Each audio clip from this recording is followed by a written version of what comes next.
menjaga kesehatan ya kita minum vitamin terus ya. Apalagi situasi lagi seperti kayak begini, gampang sekali kita terkena lagi dengan COVID kan gitu.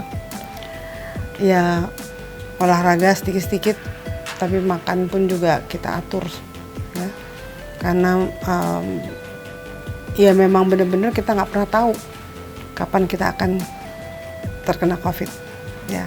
Kita sudah jaga pun kadang-kadang masih tetap bisa terkena gitu ya. Jadi sih itu saya coba untuk rutin minum vitamin. Karena kelihatannya kalau kita sampai miss makan vitamin itu justru itu yang membuat kita gampang mudah terkena ya.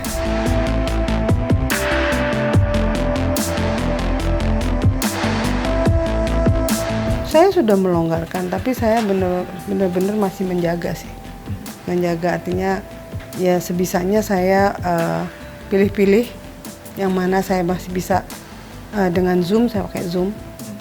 Ketemu banyak orang juga saya batasi gitu, dan sebisanya saya ketemu juga tidak lunch or dinner, lebih banyak kalau bisa ya paling enggak ngopi kayak gitu ya.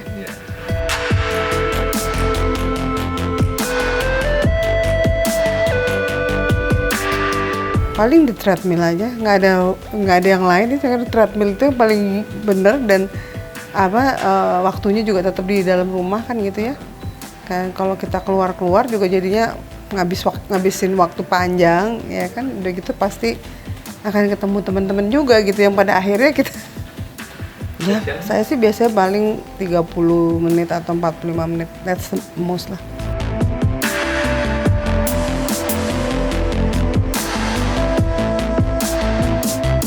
Saya banyak mengurangi daging sekarang, padahal saya senang sekali makan daging ya. Tapi sekarang saya cuma makan ayam, ikan, dan kelihatannya dengan saya mengurangi daging ini, saya bisa lebih banyak makan seafood. Yang tentunya ternyata kolesterol tuh bisa terkendali juga tuh hanya makan seafood aja ya. Dulu kita selalu berpikir bahwa makan seafood, wah udang, lobster itu high kolesterol. Tapi kalau nggak dibarengin dengan daging, rasanya bisa terkontrol.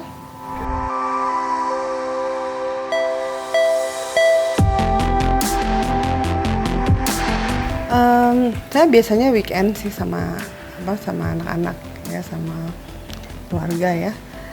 Tapi kalau pada saat saya punya kesempatan di waktu-waktu siang pun, kalau misalnya saya bisa curi-curi waktu untuk ketemu sama mereka, misalnya di mana aja gitu ya, saya tetap lakukan gitu. Karena memang anak-anak juga punya kesibukan masing-masing, dan sekarang ini kan boleh dibilang anak-anak sekarang tuh kan kesibukannya kan luar biasa juga ya.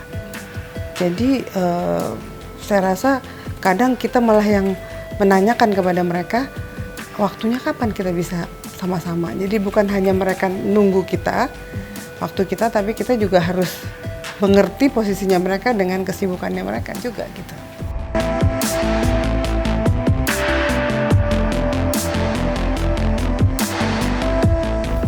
Kalau saya rasa sih semangat terus dan ingin selalu belajar dari orang lain ya, melihat orang.